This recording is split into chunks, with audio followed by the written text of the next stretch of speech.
நாடு முழுக்க பல்வேறு குற்ற சம்பவங்கள் நடந்துட்டே தான் இருக்கு. காவல்துறையினரும் விசாரிச்சுட்டு தான் இருக்காங்க. அது மாதிரியான குற்றங்களின் தொகுப்பு தான் நிகழ்தகவு.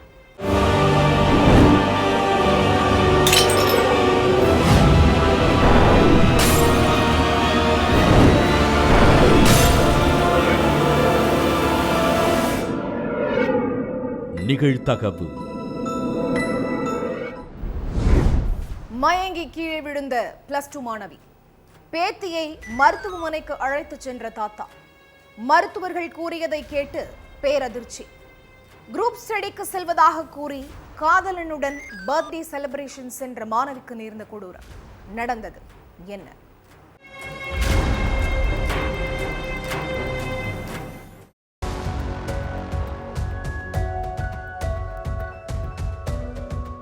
ஃப்ரெண்ட்ஸோட குரூப் ஸ்டடிக்கு போயிட்டு வீட்டுக்கு வந்த +2 மாணவி திடீர்னு மயக்கம் போட்டு கீழே விழுந்திருக்காங்க. பேத்தி கீழே விழுந்ததை பார்த்ததும் பதறி போன தாத்தா பாட்டி பக்கத்துல உள்ள கிளினிக்கு கூட்டிட்டு போயிருக்காங்க. அங்க மாணவிய பரிசோதனை பண்ண மருத்துவர், மாணவி ட்ரிங்க் பண்ணியிருக்காங்க, அவங்களுக்கு ட்ரீட்மெண்ட் கொடுக்க முடியாது, நீங்க கவர்மெண்ட் ஹாஸ்பிட்டலுக்கு கூட்டிட்டு போயிடுங்கன்னு சொல்லி அனுப்பி விட்டுட்டாரு. பேத்தி மது குடிச்சிருக்கான்னு கேட்டதும் தாத்தாவுக்கும் பாட்டிக்கும் தூக்கி வாரி போட்டிருக்கு.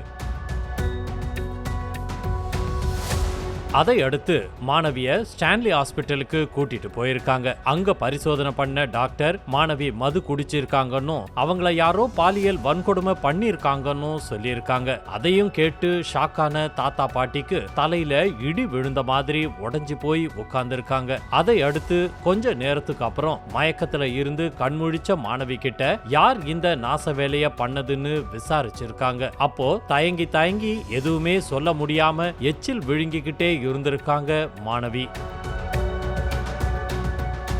இதுக்கு நடுவுல மருத்துவமனை நிர்வாகம் போன் பண்ணி தகவல் கொடுத்ததால அங்க போலீஸும் வந்துட்டாங்க. யாரா இருந்தாலும் தைரியமா சொல்லுன்னு பெண் காவலர்கள் கேட்டப்பதான் நடந்த விவரத்தை அழுதுகிட்டே சொல்லி இருக்காங்க அந்த மாணவி. சென்னை வியாசர்பாடியை சேர்ந்த மாணவி தன்னுடைய தாத்தா பாட்டியோட அரவணைப்புல தான் வாழ்ந்துகிட்டு வர்றாங்க. அந்த ஏரியாவுல இருக்கிற கவர்மெண்ட் ஸ்கூல்ல +2 படிச்சுக்கிட்டு வர்ற மாணவியும் அதே ஏரியாவை சேர்ந்த மணிகண்டனுங்கிற இளைஞரும் கடந்த ஒரு வருஷத்துக்கு முன்னால லவ் பண்ணிக்கிட்டு இருந்திருக்காங்க. காதலுங்கிற பேர்ல மாணவிய தன்னுடைய இச்சைக்காக மட்டுமே யூஸ் பண்ணிட்டு இருந்திருக்கான் மணிகண்டன். தன்னுடைய பிறந்த நாள் அன்னைக்கு மாணவிக்கு போன் பண்ண மணிகண்டன், என்னுடைய வீட்ல ஃப்ரெண்ட்ஸ் எல்லாம் சேர்ந்து பர்த்டே செலிப்ரேஷன் பண்றாங்க, கண்டிப்பா நீயும் வரணும்னு சொல்லியிருக்கான். அதுக்கு மாணவியும் ஓகே சொல்லியிருக்காங்க. சம்பவத்தன்னைக்கு ஃப்ரெண்ட்ஸோட குரூப் ஸ்டடிக்கு போறதா வீட்ல இருந்த தாத்தா பாட்டி கிட்ட சொல்லிட்டு மணிகண்டன் வீட்டுக்கு போயிருக்காங்க மாணவி. அங்க பர்த்டே செலிப்ரேஷன் முடிஞ்சதும் அவங்களுடைய நண்பர்கள் எல்லாருமா வீட்டுக்கு கிளம்பிட்டாங்க. மாணவியும் மணிகண்டனும் மட்டும்தான் தனியா இருந்திருக்காங்க. அதை தனக்கு சாதகமா பயன்படுத்திக்கிட்ட மணிகண்டன் மாணவிக்கு ஒரு ஜூஸ் கொடுத்திருக்கான். நார்மல் ஜூஸ் இல்ல, மதுபானம் கலந்த ஜூஸ் கொடுத்திருக்கான். அந்த ஜூஸை குடிச்சதும் மயக்கம் அடைஞ்ச மாணவிய பாலியல் வன்கொடுமை பண்ணியிருக்கான் காதலன் மணிகண்டன். கொஞ்ச நேரத்துக்கு பிறகு கண்முழிச்ச மாணவிய ஆட்டோல ஏத்தி அவங்களுடைய வீட்டுக்கும் அனுப்பி வச்சுட்டு ஒண்ணுமே தெரியாத மாதிரி இருந்திருக்கான். வீட்டுக்குள்ள போனதும் மாணவி மயக்கமாக்கி கீழே விழவே அவங்கள ஹாஸ்பிட்டலுக்கு கூட்டிட்டு போயிருக்காங்க அவங்களுடைய தாத்தாவும் பாட்டியும். அப்போ அங்க இருந்த மருத்துவர்கள் கிட்ட வயிறு ரொம்ப வலிக்குதுன்னு சொல்லி அழுது இருக்காங்க. அதுக்கு பிறகு மாணவி சொன்ன தகவல்களை வச்சு மணிகண்டனை பிடிச்சு விசாரிச்சதுல தான் காதலுங்கிற பேர்ல மாணவிய கடந்த ஒரு வருஷமா ஏமாத்தி பாலியல் வன்கொடுமையில ஈடுபட்டது தெரிய வந்துச்சு. அதுக்கு பிறகு மாணவியோட தாத்தா பாட்டி கொடுத்த புகாரின் அடிப்படையில மணிகண்டன் மேல போக்சோ வழக்கு பதிவு பண்ண மகாகவி பாரதி நகர் அனைத்து மகளிர் காவல்துறையினர் மணிகண்டனை அரெஸ்ட் பண்ணி கம்பி எண்ண வச்சிருக்காங்க. இரவு நேரத்தில் தந்தைக்கு வந்த போன் கால். மகளின் வீட்டிற்கு சென்று பார்த்தபோது காத்திருந்த அதிர்ச்சி. கழுத்தில் காயங்களோடு மகள் வாய்க்காலில் உயிரிழந்து கிடந்த கொடூரம். திருமணம் முடிந்த 6 மாதத்தில் மகள் கொலை செய்யப்பட்டது ஏன்? கொலையாளிகள் சிக்கினார்களா? நடந்தது என்ன?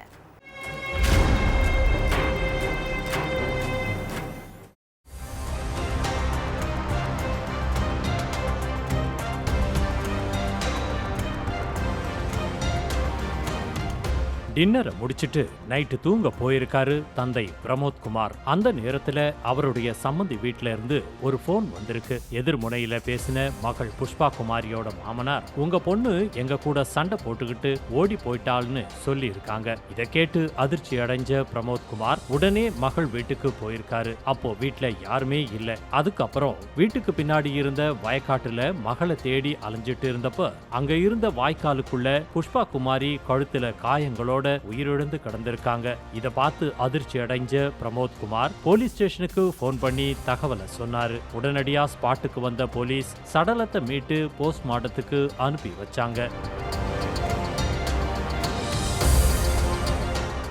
அதுக்கு பிறகு அங்கிருந்த பிரமோத்குமார் கிட்ட போலீசார் விசாரணை பண்ணியிருக்காங்க. யாரு போன் பண்ணி உங்க மகள் உயிரிழந்த விஷயத்த உங்களுக்கு சொன்னாங்கன்னு கேட்டிருக்காங்க. அதுக்கு பிரமோத்குமார், என்னுடைய சம்மந்தி தான் எனக்கு போன் பண்ணி உங்க மக ஓடி போயிட்டான்னு சொன்னாங்க. ஆனா இங்க வந்து பார்த்தா என் மக உயிரிழந்து கிடக்குறான்னு கதறி அழுதிருக்காரு. அது மட்டும் இல்லாம என் மக சாவுக்கு மருமகன் பிரமோத் பிரசாத்தும் அவருடைய தந்தையும் தான் காரணம்னு சொல்லி இருக்காரு. இந்த வாக்குமூலத்தை அடிப்படையா வச்சு போலீஸ் விசாரணையில இறங்கினாங்க. அதுலதான் பகீர் தகவல்கள் தெரிய வந்துச்சு. பீகார்ல உள்ள பிரோல் பகுதியை சேர்ந்த பிரமோத் பிரசாத்துக்கும் பக்கத்து கிராமத்தை சேர்ந்த புஷ்பா குமாரிக்கும் 6 மாசத்துக்கு முன்னாடி கல்யாணம் ஆகியிருக்கு. இதுல புஷ்பா குமாரி பக்கத்துல இருக்கிற ஸ்கூல்ல ஆசிரியரா வேலை செஞ்சுக்கிட்டு இருந்தாங்க. கல்யாணமான புதுசுல இந்த தம்பதியுடைய வாழ்க்கை நல்லபடியா தான் போய்கிட்டு இருந்திருக்கு. ஆனா நாள் போக்குல பிரமோத் பிரசாத் தன்னுடைய மனைவி கிட்ட வரதட்சணை கேட்டு டார்ச்சர் பண்ண ஆரம்பிச்சிருக்காரு.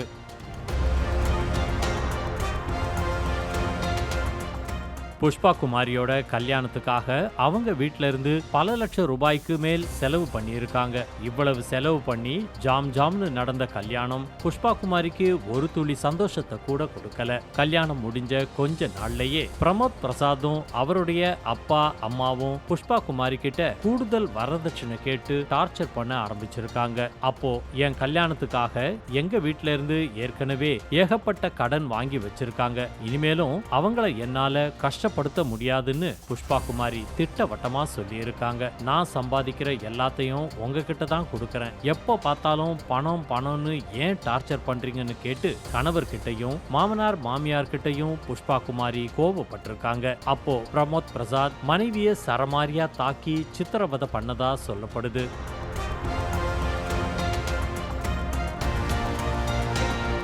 சம்பவத்தன்னைக்கும் வேலையை முடிச்சிட்டு வீட்டுக்கு போன புஷ்பா குமாரி கிட்ட மறுபடியும் வரதட்சணை கேட்டு அவங்க கணவர் மாமனார் மாமியார்னு எல்லாருமா சண்டை போட்டிருக்காங்க. இதனால கோபமான புஷ்பா குமாரி 3 பேரையும் எதிர்த்து பேசியிருக்காங்க. மனைவியுடைய பேச்சை கேட்டு கோபத்தோட உச்சிக்கே போன பிரமோத் பிரசாத், என்னையே நீ எதிர்த்து பேசுறியான்னு கேட்டு மனைவியை போட்டு சரமாரியா தாக்கி இருக்காரு. கூடவே அவருடைய அப்பாவும் அம்மாவும் சேர்ந்து புஷ்பா குமாரிய தாக்கி இருக்காங்க. அதையடுத்து புஷ்பா குமாரிய கழுத்தை நெரிச்சு கொலை செஞ்சுட்டு சடலத்தை வீட்டுக்கு பின்னாடி உள்ள வாய்க்கால்ல தூக்கி வீசிட்டு 3 பேரும் தப்பிச்சு போயிட்டதா சொல்லப்படுது. இந்த விஷயத்தை கேள்விப்பட்டு ஸ்பாட்டுக்கு வந்த போலீஸ் தலைமறைவா இருக்கிற பிரமோத் பிரசாத், அவருடைய தாய் மற்றும் தந்தைன்னு எல்லாரையும் வலை வீசி தேடிக்கிட்டு இருக்காங்க. குடும்பத்திற்காக இரவு பகலாக உழைத்த கார் ஓட்டுநர், கணவர் வேலைக்கு சென்ற நேரத்தில் பக்கத்து வீட்டுக்காரருடன் நெருங்கி பழகிய மனைவி, கணவருக்கு விஷயம் தெரிந்ததால் வீட்டில் கலைவரம், தகாத உறவுக்கு இடையூறாக இருந்த கணவரை இரவோடு இரவாக இரும்பு கம்பியால் அடித்து கொன்று பெட்ரோல் ஊற்றி எரித்த கொடூரம், துடிக்க துடிக்க கொன்றுவிட்டு நாடகமாடிய மனைவி சிக்கியது எப்படி, நடந்தது என்ன?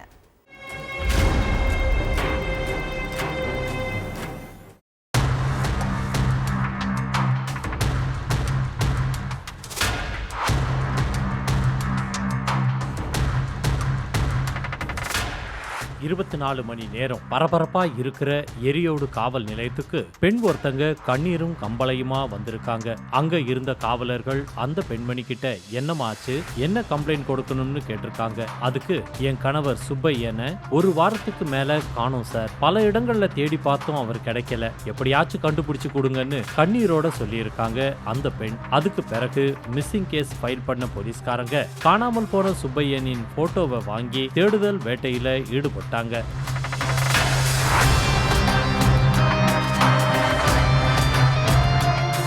கிட்டத்தட்ட 2 நாளுக்கு மேல ஆகியும் சுப்பையன் எங்க போனார்னு என்ன ஆனார்னு கண்டுபிடிக்க முடியல. இதுக்கு நடுவுல 27ஆம் தேதி போலீஸ் இன்வெஸ்டிகேஷன்ல இருந்தப்ப சுப்பையனோட மனைவி தனலட்சுமி ஸ்டேஷனுக்கு வந்திருக்காங்க. உங்க கணவரை தேடிக்கிட்டு தாமா இருக்கிறோம், கிடைச்சதும் உங்களுக்கு இன்ஃபார்ம் பண்றோம் அப்படின்னு போலீஸ்காரங்க சொல்லி இருக்காங்க. அப்போ தனலட்சுமி, சார் கணவரை தேடி வரல, சரணடைய வந்திருக்கேன்னு அவங்க சொல்லவே காவலர்கள் முழிச்சிருக்காங்க. அதோட தனலட்சுமி சொன்ன ஒவ்வொரு விஷயமும் அங்க நின்னுக்கிட்டு இருந்த போலீஸ்காரங்களையே ஒரு நிமிஷம் அதிர வச்சிருக்கு.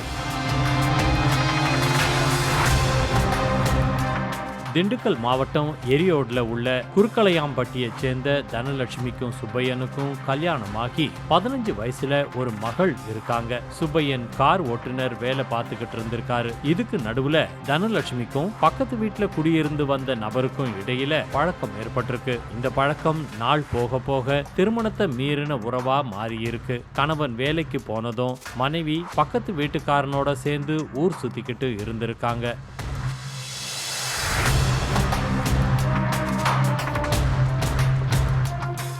அது மட்டுமில்ல, சுப்பையன் வீட்டுல இல்லாத நேரத்துல தனலட்சுமிய பார்க்க அடிக்கடி வீட்டுக்கு வந்துட்டு போயிருக்கான் பக்கத்து வீட்டுக்காரன். இதையெல்லாம் கவனிச்ச அக்கம் பக்கத்துல உள்ளவங்க தனலட்சுமியோடைய தகாத உறவை பத்தி சுப்பையன் கிட்ட சொல்லி இருக்காங்க. விஷயத்தை தெரிஞ்சுக்கிட்டு கொந்தளிச்சு போன சுப்பையன் மது குடிச்சிட்டு வந்து தனலட்சுமி கிட்ட சண்டை போட்டிருக்காரு. இப்படியே கணவன் மனைவி இடையில தகராறு ஏற்பட்டிருக்கு. மனைவி வேற ஒருத்தன் கூட தகாத உறவுல இருக்கிற விஷயம் தெரிஞ்சு வழக்கத்தை விட மது குடிக்கிறத அதிகப்படுத்திக்கிட்ட சுப்பையன் தினமும் குடிச்சிட்டு வந்து தனலட்சுமிய கண்மூடித்தனமா அடிச்சு சித்திரவதை பண்ணியிருக்காரு. கணவருக்கு விஷயம் தெரிஞ்சு போச்சு, இனிமே நம்ம இஷ்டத்துக்கு இருக்க முடியாதுன்னு நினைச்ச தனலட்சுமி கணவரை கொல்றதுக்கு முடிவு பண்ணியிருக்காங்க. சம்பவத்தன்னைக்கு நைட்டு மகளை பக்கத்துல உள்ள உறவினர் வீட்டுக்கு போய் தூங்க சொல்லிட்டு பக்கத்து வீட்டுக்காரனை போன் பண்ணி வீட்டுக்கு வர சொல்லியிருக்காங்க. நைட்டு 12 மணிக்கு மேல சுப்பையன் ஆழ்ந்து தூங்கிக்கிட்டு இருந்தப்ப தனலட்சுமியும் அவளுடைய காதலனுமா சேர்ந்து சுப்பையன் கழுத்தை நெரிச்சு இருக்காங்க. ஆனா சுப்பையன் உயிரிழந்துட்டாரான்னு தெரியலன்னு அவங்களுக்கு சந்தேகம் வந்திருக்கு. உடனடியா வீட்டுல இருந்த இரும்பு கம்பியை எடுத்து கணவனுடைய தலையிலேயே ஓங்கி அடிச்சிருக்காங்க. அதுல சுப்பையனுடைய உயிர் போயிருச்சுங்கிறத உறுதிப்படுத்திக்கிட்டு போலீஸ்ல சிக்காம இருக்கணுங்கிறதுக்காக மாஸ்டர் பிளான் போட்டிருக்காங்க.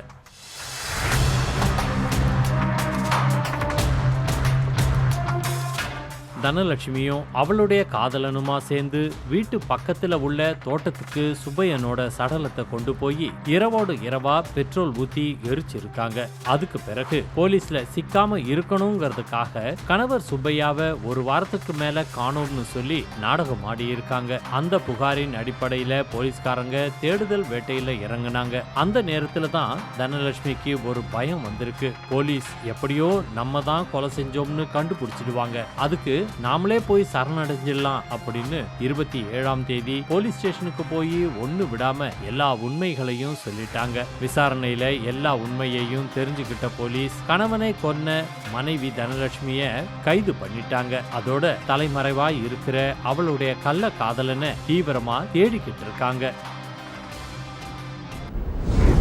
டியூஷனுக்கு சென்ற 7 வயது சிறுவன் மாயம். பல இடங்களில் தேடி அலைந்தும் சிறுவன் கிடைக்காததால் பெற்றோர் பதற்றம். மாலை முதல் இரவு வரை தேடி திரிந்தும் மகன் கிடைக்காததால் போலீசில் புகார். 1 கிலோமீட்டர் தூரத்தில் உள்ள வீட்டின் முன்பு இருந்த கோணிப்பையில் இருந்த அப்பாவி சிறுவனின் சடலம். சிறுவனை கொன்று சடலத்தை கோணிப்பையில் திணித்து வைத்தது யார்? கொலைகாளிகள் சிக்கினார்களா?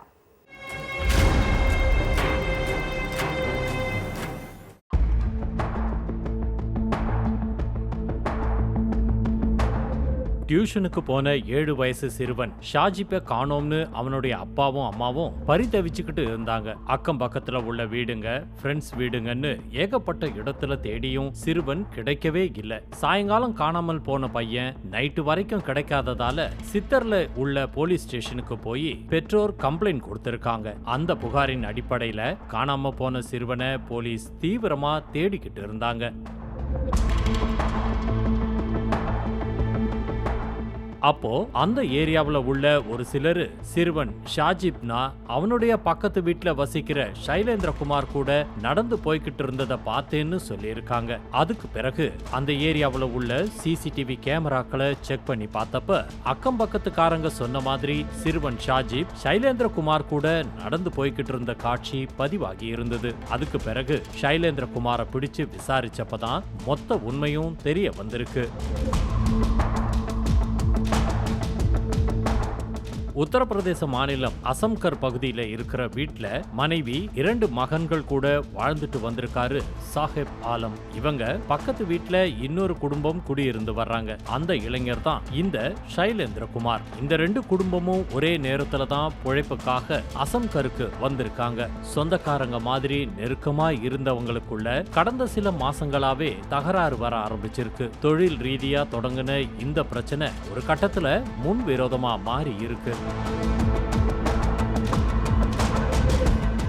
சாஹிப் ஆலம பழி வாங்கறதுக்காக அவருடைய 7 வயசு மகன் ஷாஜிபோட கதையை முடிக்க திட்டம் போட்டிருக்கான் சைலேந்திரகுமார். ஷாஜிப் வழக்கம் போல டியூஷனுக்கு நடந்து போய்கிட்டு இருந்திருக்கான். அப்போ அங்க வந்த சைலேந்திரகுமார் சாக்லேட் வாங்கி தரேன்னு சொல்லி சிறுவனை ஆள் நடமாட்டம் இல்லாத இடத்துக்கு கூட்டிட்டு போய் சிறுவனை அடிச்சு துன்புறுத்தி இருக்கான். வலி தாங்க முடியாம சிறுவன் ஷாஜிப் கத்தி கூச்சல் போட்டிருக்கான். சிறுவனுடைய வாயை பொத்தி அடிச்சு துன்புறுத்தின சைலேந்திரகுமார் அதோட சிறுவனை பாலியல் ரீதியாவும் அத்துமீற முயற்சி பண்ணியிருக்கான். ஆனா அந்த அரக்கனோட ஆசைக்கு இணங்காம சிறுவன் துள்ளி குதிச்சு தப்பிச்சு ஓட பார்த்திருக்கான்.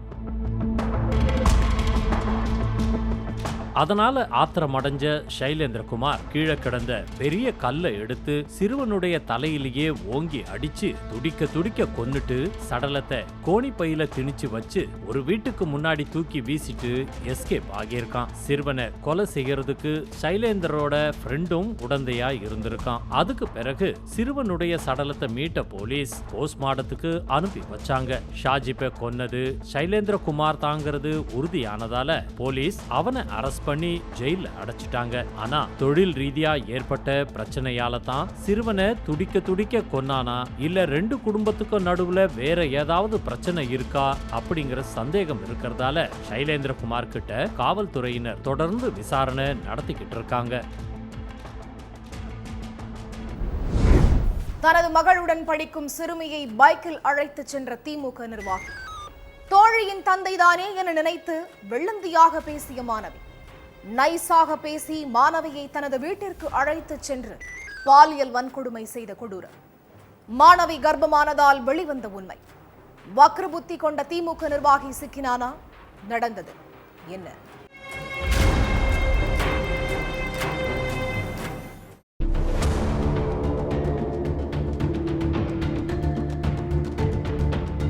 பதிமூணு வயசு சிறுமிக்கு திடீர்னு வயிற்று வலி ஏற்பட்டிருக்கு. ஸ்கூலுக்கு லீவ் போடுறேன், என்னால வலி தாங்க முடியல, கூடவே ரொம்ப சோர்வா இருக்குன்னு அழுது இருக்காங்க சிறுமி. மகள் அழுததை பார்த்து பதறி போன தாய் உடனடியா பக்கத்துல உள்ள ஹாஸ்பிட்டலுக்கு கூட்டிட்டு போயிருக்காங்க. அங்க பரிசோதனை பண்ணுன டாக்டர் மாணவி 5 மாசம் கர்ப்பமா இருக்கிறதா சொல்லி இருக்காங்க. இத கேட்டு ஷாக்கான பெற்றவங்களுக்கு தலையில இடி மாதிரி விழுந்திருக்கு. இதுக்கு நடுவுல மருத்துவமனை நிர்வாகம் போலீஸுக்கு போன் பண்ணி தகவலையும் சொல்லிட்டாங்க. இதையடுத்து ஸ்பாட்டுக்கு வந்த போலீஸ்காரங்க அந்த மாணவி கிட்ட விசாரிச்சப்ப நடந்த விவரத்தை அழுதுகிட்டே சொல்லியிருக்காங்க அந்த சிறுமி. மதுரை உசிலம்பட்டி பக்கத்துல உள்ள நல்லொச்சாம்பட்டி தான் சிறுமியுடைய கிராமம். இவங்க வீட்டுக்கு பக்கத்துல உள்ள 40 வயசான சதீஷ்குமார் சிறுமி ஸ்கூலுக்கு போறப்ப வர்றப்பெல்லாம் பேச்சு கொடுத்திருக்காரு. பால் பண்ணைக்காரரான சதீஷ்குமாரோடைய மகளும் அந்த சிறுமியும் ஒரே ஸ்கூல்ல படிச்சுக்கிட்டு இருக்காங்க. அப்படி போயிட்டு வரும்போதுதான் சிறுமி கிட்ட பேச ஆரம்பிச்சிருக்காரு சதீஷ்குமார். தன்னுடைய மகளை தினமும் ஸ்கூலுக்கு பைக்ல கூட்டிட்டு போய் விட்டுட்டு வர்ற சதீஷ்குமார் கூடவே பக்கத்து வீட்டு சிறுமியையும் டிராப் பண்றது பிக்கப் பண்றதுமா இருந்திருக்காரு. பாதிக்கப்பட்ட சிறுமியுடைய பெத்தவங்க கூலி வேலை பார்க்கறதால சதீஷ் தங்களுடைய மகளை ஸ்கூலுக்கு கொண்டு போய் விடுறத பேருதவியா நினைச்சுக்கிட்டு இருந்தாங்க. ஆனா அந்த பேருதவிதான் மகளுடைய வாழ்க்கையையே கேள்விக்குறியாக்கும்னு அந்த அப்பாவி பெத்தவங்களுக்கு தெரியல. அடிக்கடி சிறுமிக்கு ஸ்நாக்ஸ் வாங்கி கொடுத்த சதீஷ்குமார் மாணவி வாங்க மாட்டேன்னு சொன்னா கூட நான் உன் ஃப்ரெண்டோட அப்பா தானே, உன் அப்பா அம்மா எதுவும் சொல்ல மாட்டாங்க, தைரியமா வாங்கிக்கோன்னு கட்டாயப்படுத்தி தின்பண்டங்களை வாங்கி கொடுத்திருக்காரு. இதே மாதிரி சிறுமிக்கு தினமும் தின்பண்டங்கள் வாங்கி கொடுக்கறது, ஸ்கூல்ல டிராப் பண்ணிட்டு பிக்கப் பண்றதுன்னு இருந்த சதீஷ் ஒரு நாள் தன்னுடைய மகள் உன்னை வீட்டுக்கு கூட்டிட்டு வர சொன்னா அப்படின்னு சொல்லியிருக்காரு. அத நம்புன சிறுமியும் சதீஷ்குமார் கூட வீட்டுக்கு போயிருக்காங்க. ஆனா அங்க போன பிறகுதான் சதீஷ்குமாரோட மகள் வீட்லயே இல்லங்கிறது தெரிய வந்துச்சு.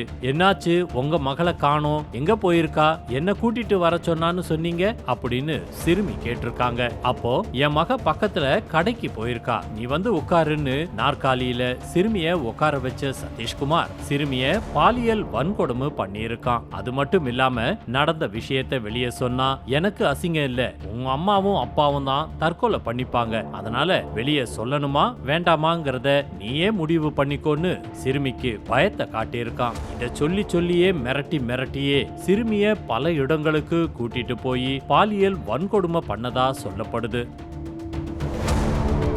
அப்பா அம்மா தற்கொலை பண்ணிக்குவாங்களோன்னு பயந்து போன சிறுமியும் எதுவுமே சொல்லாம அமைதியா இருந்திருக்காங்க. ஆனா பாலியல் வன்கொடுமை செஞ்ச சில நாட்கள்லயே சிறுமி கர்ப்பமானதால சதீஷ்குமாருடைய திருட்டுத்தனம் வெளியே வந்திருக்கு. அதை அடுத்து சிறுமியுடைய வாக்குமூலத்தையும் அவங்க பெத்தவங்க கொடுத்த புகாரையும் அடிப்படையா வச்சு சதீஷ்குமார் மேல போக்சோ வழக்கு பதிவு பண்ண போலீஸ் தலைமறைவா இருக்கிற சதீஷ்குமார தீவிரமா தேடிக்கிட்டு வர்றாங்க. பெத்தவங்க இல்ல தெரிஞ்சவங்க வீட்டுக்கு கூட பெண் பிள்ளைகளை தனியா போக கூடாது, யாரையும் கண்மூடித்தனமா நம்ப கூடாது அப்படிங்கிறதுக்கு இந்த சம்பவமும் ஒரு உதாரணம். ஒவ்வொரு குற்றங்களின் முடிவும் சட்டத்தின் கையில். விசாரணை தொடரும். பார்க்கலாம் அடுத்த நிகழ்த்தகவை.